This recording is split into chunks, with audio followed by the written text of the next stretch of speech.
I'm rather anxious, nervous, and a little scared about doing this, so forgive me for any awkwardness that's going to show up here. But I feel compelled to stream this. I've been trying to make a video, a pre recorded video, and it just hasn't quite been going right, so I'm just going to try live streaming it and hope it goes well.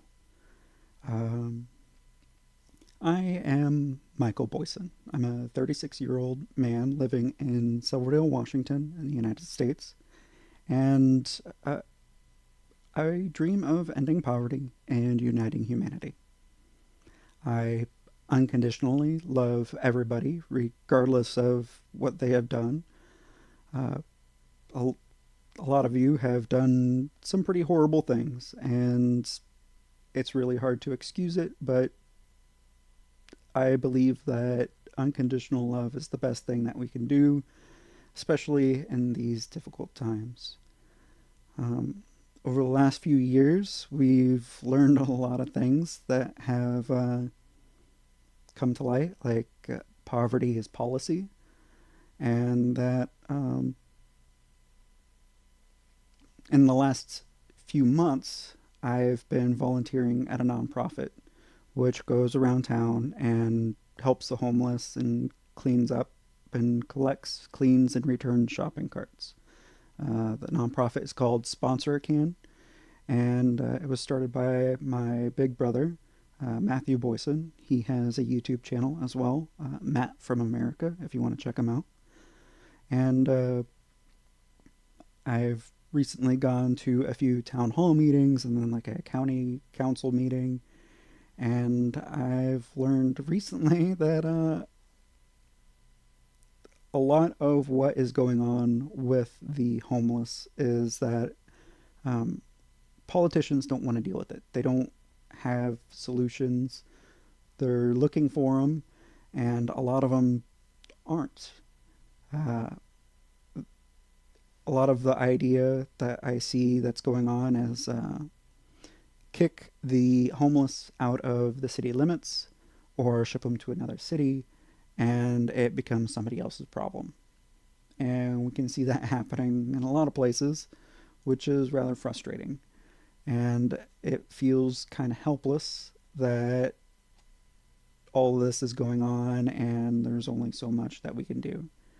I don't have a lot of money. I can't be giving the hundreds and thousands of people that are asking me for money. And I have less than $1,000 in my bank account. Uh, I do have a lot of stuff. I have this amazing computer set up, this expensive bed set up that I've been using since I was bedridden for about 6 years. I'm doing better now, and I'm actually able to volunteer and go do things. And I'm happy to be able to volunteer at the nonprofit that my brother started. Uh, the hardest part about it is seeing all of the people that are suffering, and I can't really do anything. Um, One of the things that I've learned from a man that was homeless at one of the county council meetings was that there's a wide variety of homeless people, obviously. There are some that want to be homeless. I know a gentleman that's been homeless in like 5 minutes down the road from me for, I think it was 25 years now, and he's happy being that way. He goes around, cleans up the nature trails around here, and helps where he can, but he's one man. He can only do so much. Um, there's a lot of people that want to help, and they just don't know how to help. For me, it's I'm able to volunteer what time I do have to drive around town with a few other people, and we collect, clean, and return shopping carts that homeless take from stores and steal stuff sometimes and they take them to their encampments and put a whole bunch of stuff in them.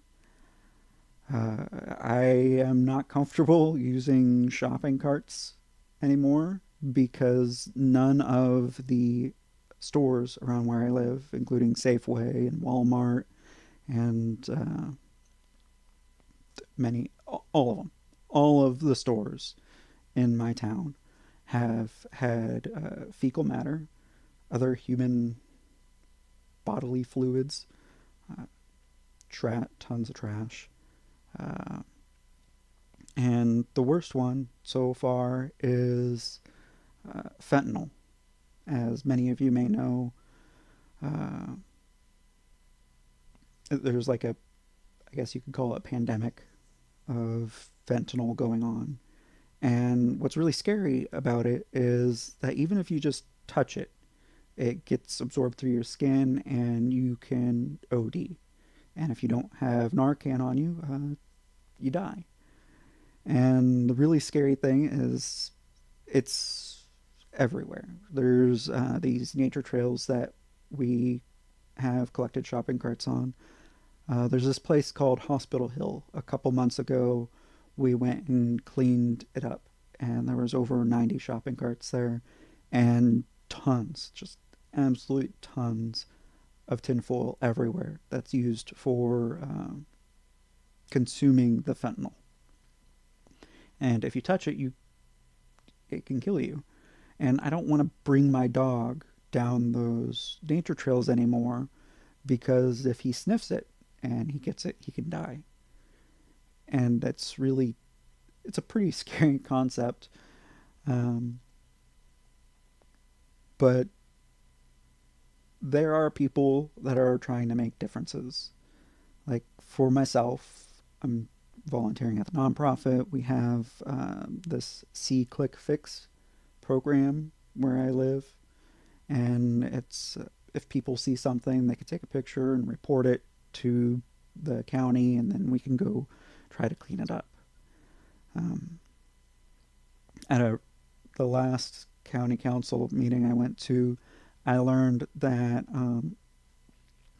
stop saying that Washington State is the worst when it comes to roadside trash.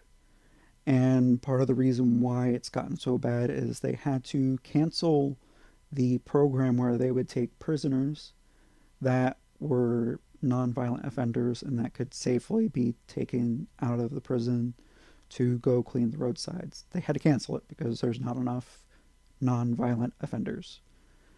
So we lost that. And now it's entirely volunteer based. And if nobody volunteers, things just get worse. Uh, I, if I remember right, they said something like there's 5,000 pieces of trash per mile, and the next state down from us was like 3,000 ish. So Washington State is almost double the next worst state for trash. Uh,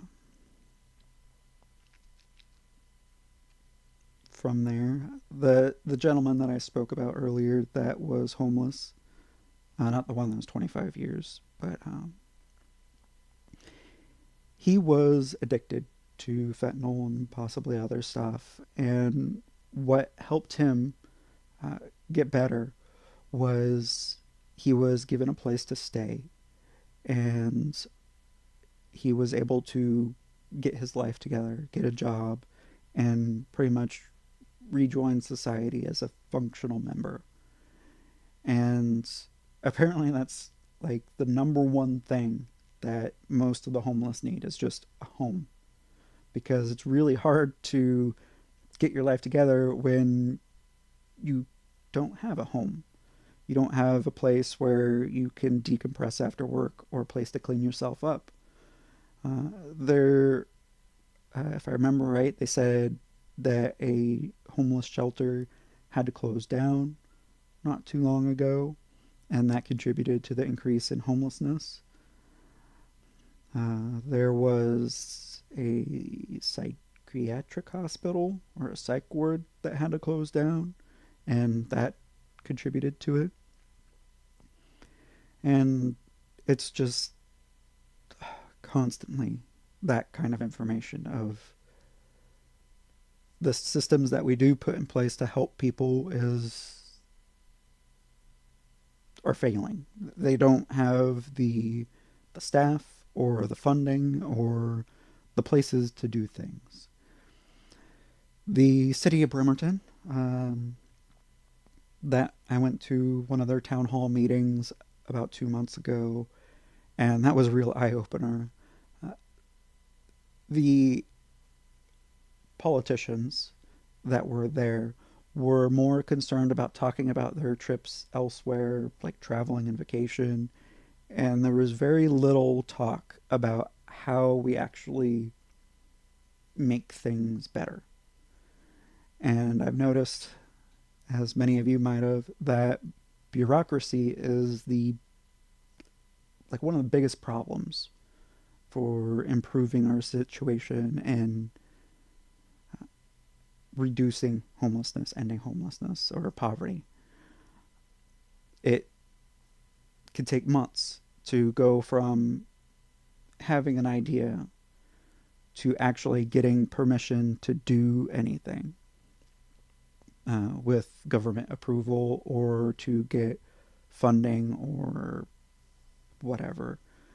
And the thing is, we don't necessarily need that. We There's a lot we can do by ourselves and together voluntarily. Like we have this program here where I live called Adopt a Spot. Like there's a stretch of freeway that is adopted by, I believe it's called Philabong. It's a marijuana dispensary, and they pay people to clean up the road so there's no trash littering the whole thing. And that only works so well. I guess they don't do it on a regular basis. I heard that some programs only function once every 6 months to once a year. And that just doesn't help a lot of people. Um, Another problem that they have encountered is they're trying to find a place where they can actually house the homeless, whether it be in tents or an actual building that is dedicated to housing the homeless. There's a lot of pushback from residents uh, where they don't want the homeless remotely close to their homes because there is a tendency for the homeless to steal. And unfortunately, it makes sense. When someone is impoverished, especially when they're homeless, they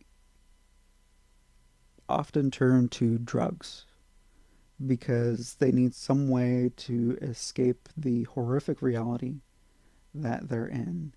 And uh, that leads to addiction. For a very long time, it was meth, and we had a really big problem here, and it's just gotten worse. A lot of the meth has gone away in exchange for fentanyl. To my understanding, it's about $1 to $2 per pill. I'm not exactly sure how long each pill lasts and all the different ways you're able to consume it, but I've heard that a single pill can last somebody a day. The most I've heard was somebody using 30 in a day. And it makes sense. You use a substance long enough and you build up a tolerance, and it you just need more of it to get the same buzz. Um, I notice that, or I hear a lot that people who use marijuana, they get this uh, certain type of high when they first start using, and a lot of them continue chasing that high for the rest of the time, and they start using more and more and more. And you got people that are just smoking worse than a pack of cigarettes a day, or just maybe an ounce of weed a day, and that is an insane amount to me, at least. I'm what you would consider a lightweight. I smoke only socially, typically only with family or friends. I don't like smoking alone because I just don't. Um, and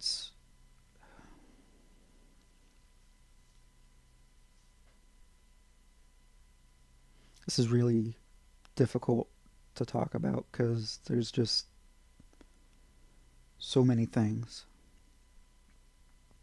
and my mind's going a million different directions of what I could talk about. And I'm partly scared because I've had family and friends that have been attacked for voluntarily trying to make the world a better place. Myself, uh, I've been doing this Project Universe thing since about 2017. At the time, I was bedridden and I really couldn't do that much. I was able to research. I had my phone, but I wasn't able to sit at the time. I was stuck laying down, and I was either in my bed or I was on the couch. And all I could do was research. Prior to this, since 2006, I had been voluntarily teaching video game development for the games that I was modding and helping people and teaching people how to mod the video games that I was modding. I've helped people with games that I haven't played or even heard about, um, but I've helped people get into video game development. They've gone to school, college, gotten a degree, and gotten a career, and have started a family, and they're supporting that family with that career in game development. And uh, in 2014, I started modding this game called Space Engineers by Keen Software House, and I was spending like 12 hours a day modding and teaching people how to mod it. I absolutely loved it. It was amazing. I did it for a couple years. Then in May of 2016, I started suffering from what my doctors believe is Crohn's disease, which is intestinal bleeding caused by an overactive immune system. And from there, things went kind of downhill. Uh, I burned out on the modding and game dev stuff. I tried really hard to keep helping people, but it is really difficult when you can't sit at your computer and all you can do is type on a phone. And then in December 2017, I nearly died from complications caused by issues from my insurance and from doctors that didn't really know how to help me. Uh, I was on track to kind of getting better, and then my insurance demanded that I try different medication around January, February of 2017 called sulfasalazine, and it turned out that I was very slightly allergic to it.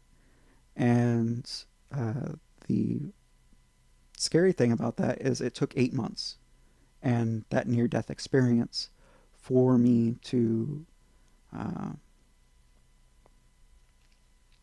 figure out that I was allergic to it. I went to the emergency room. I had emergency surgery. Uh, I was suffering from sepsis, which was terrifying. My entire body went numb. And then I spent a week in the ICU and I returned to my home on December 24th, 2017, and dedicated my life to humanity's betterment however I could figure out how to do that. And that became Project Universe, which I spent about 2 years researching, well, about a year and a half researching what I could do.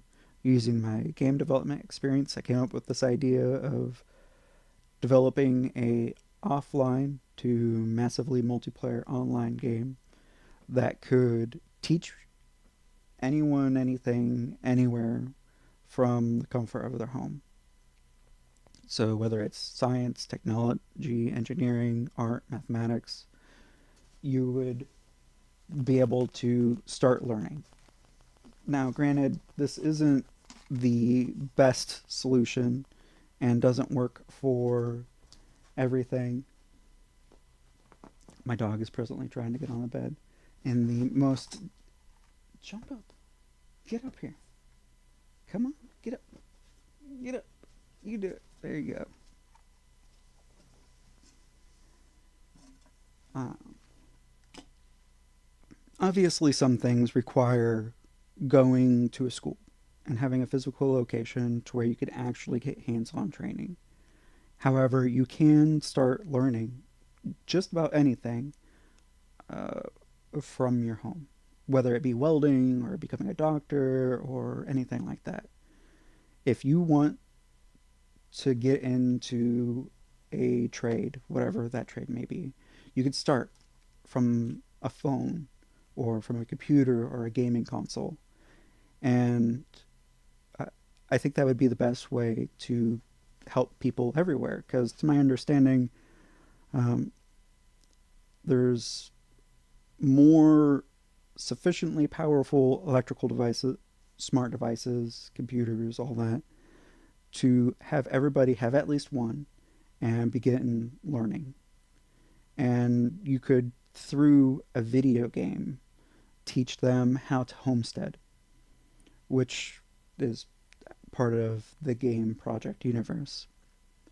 Uh, Homesteading is the art of becoming autonomously self sustaining. Not everybody could do it. I haven't been able to do it because of my health, but you could start learning, and there is some things you can do. Majority of people can homestead. They just need the land.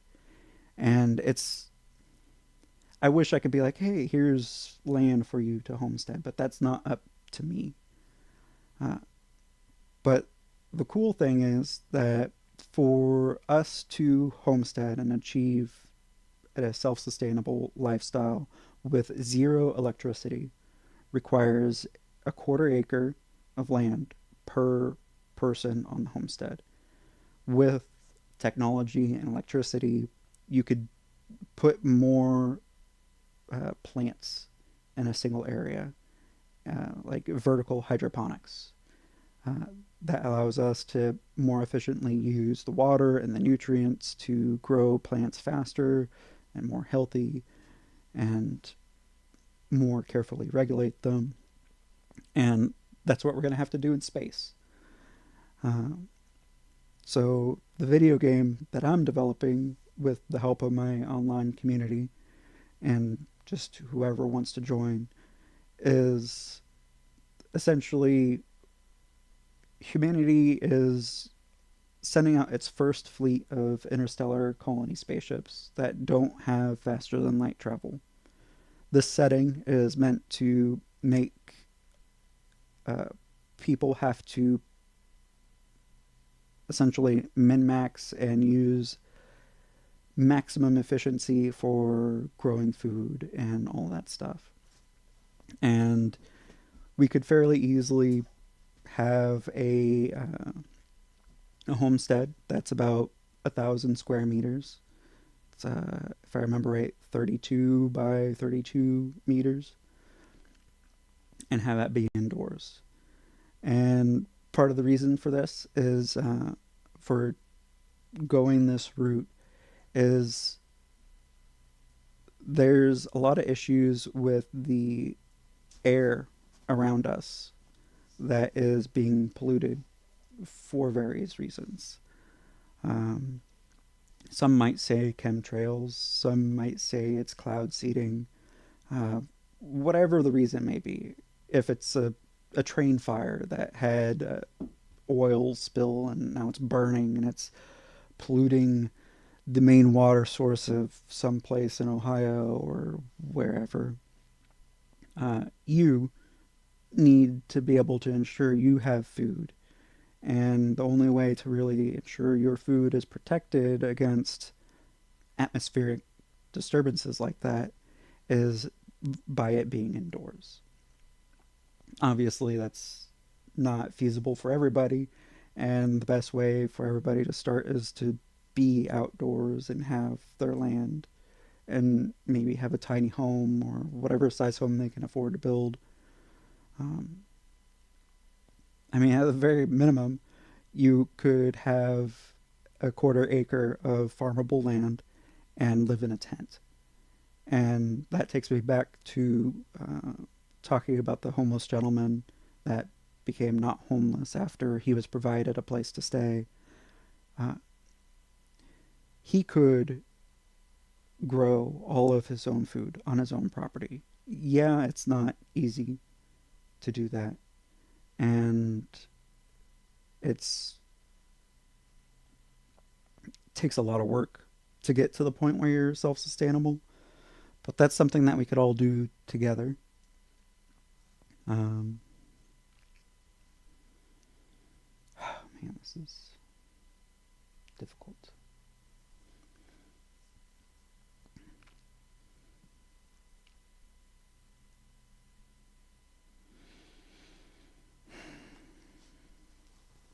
I feel like I'm just rambling on, not really getting anywhere.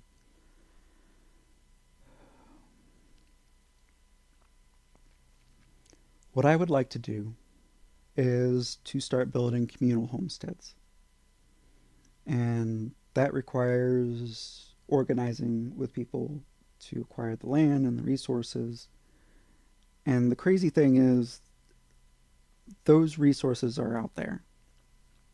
And I, for example, being some nobody, uh, have two lumber yards and a farm that is willing and interested in providing the resources to build these homesteads. I don't have the land yet, and I have to continue connecting with more and more people to actually acquire that. But it's a start. And I'm constantly trying to push myself to try better, to connect with more people and think outside the box. And that's pretty much my idea. I'm gonna leave off here because I'm not sure where to really go with it, and hopefully I'll get some feedback from you guys. Um, Essentially, make a video game that is able to be downloaded and installed on any device, ideally offline accessible, capable of teaching people as much as possible of all of STEM. And I know we could do it. We have video games today that the US government has used. If any of you had heard of the game America's Army, that was used as an introduction for people wanting to join the army. Then you have games like Minecraft and Stardew Valley and so forth, where you get a very small introduction to the concept of homesteading. And I think we could just take that a step further, where we have a game that can teach you math and science and engineering, technology, all of that stuff. And I think it's a great idea. And yeah.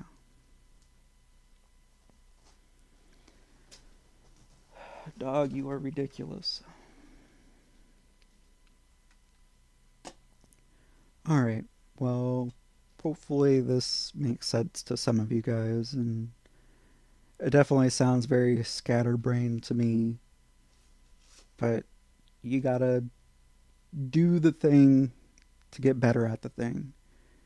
You're not a great artist, you're not a great welder the moment you pick up the welding gun.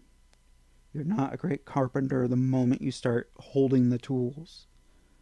You have to take the time to do it and to practice. And this is me practicing live to get better because I have to. If I'm going to make a difference, I have to do this. I have to do things that help me connect and learn and change.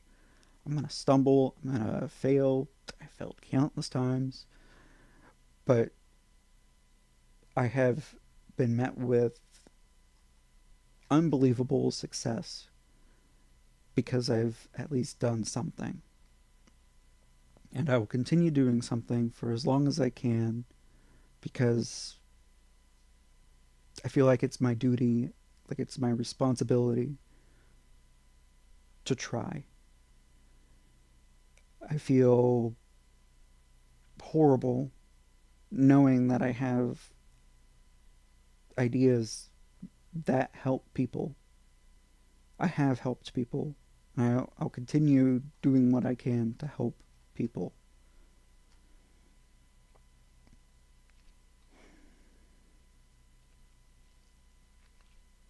Alright, guys. Remember, I unconditionally love you. And I want to help you live your best life possible. I want to end poverty and unite humanity and stop all this stupid bullshit that's happening. It bugs the hell out of me that poverty is literally policy, and that corporations and for-profit businesses will sell things to people under the guise that it is safe and effective and healthy, when in reality it is poisonous and it is hurting people and killing people just so they can make their shareholders more money. It is infuriating and it blows my mind that there hasn't been a revolution yet. I don't want there to be violence. I believe all of the problems that we are experiencing can be solved peacefully through the proper application of education and distribution of resources. I don't have a lot, but I do have time as far as more. I'm 36. I hopefully have 64 more years where I can continue doing what I can. I just hope it amounts to something and that I can help people. I might have only helped hundreds or maybe thousands of people. Hell, I might have only helped 5 people. But at least I've done something. And there's a very real possibility that what I do can affect the lives of not just millions, but billions of people, making the world a better place across all continents, for all people, wherever you may be. I can't hate you. I don't. We are family. Genetically, we're all related. You go back far enough. We all have very similar DNA. We're all related to bananas and dogs and pretty much all life on Earth. And the fact that there are people that think humans are somehow separate from nature is silly. We're all one thing. We're all on this rock together. We all have to work together to prevent it from dying. There's a very good chance that if we're not careful, we could destroy the ecosystem and kill ourselves. And that's a terrifying, very real possibility that we have seen multiple times. If you heard about China ordering the death of all the sparrows and then them having famine because all the bugs were eating all the plants, or the Dust Bowl, then you know. You know that what we do affects the planet. Our farming practices need to change. They aren't sustainable. We are poisoning the oceans and in return poisoning ourselves. There is microplastic in everything, and it is affecting all of us. There are hormone disruptors and all kinds of things everywhere. And there's food that is sold to us as if it is healthy, and it is not. And I don't want to call any of them out because I don't have a list at the moment. But I guarantee if you are living in the United States and you are eating prepackaged food, then you are poisoning yourself. If you are not growing your own food, you are poisoning yourself. And it is infuriating that anybody thinks that for-profit businesses are on our side. There are good people in those businesses, just like there are good people in the government, who in the police force, who want to make a difference and really truly help people. The problem I see is that it is not the people at the bottom that are the problem. It is the administration, the people accepting bribes and lobbyist money and foreign donations to lie to people. There was a recent thing that happened around 2019, 2020 that we're seeing the ramifications of now. The health problems people are experiencing, the spikes in miscarriages. That was touted as safe and effective and for the betterment of humanity, and the only thing it is doing is it's killing people. It is killing more people than it is helping.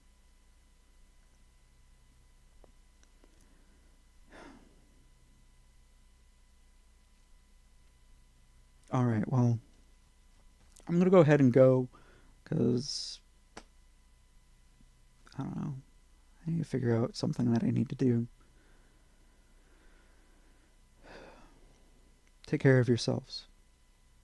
And remember, only you can do the push-ups you need. I can't help you if you don't want to be helped. If you want a better world, a better life, you have to be willing to go out there and do the things. You have to be willing to voluntarily collaborate with people. We don't need businesses and corporations and government to do what we could do ourselves.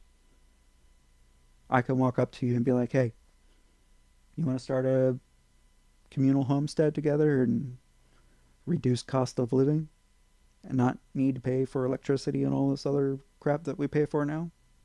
Cool, let's go do it. I guarantee if we find 100 people, we could do it anywhere. Hell, even 10 people could do it.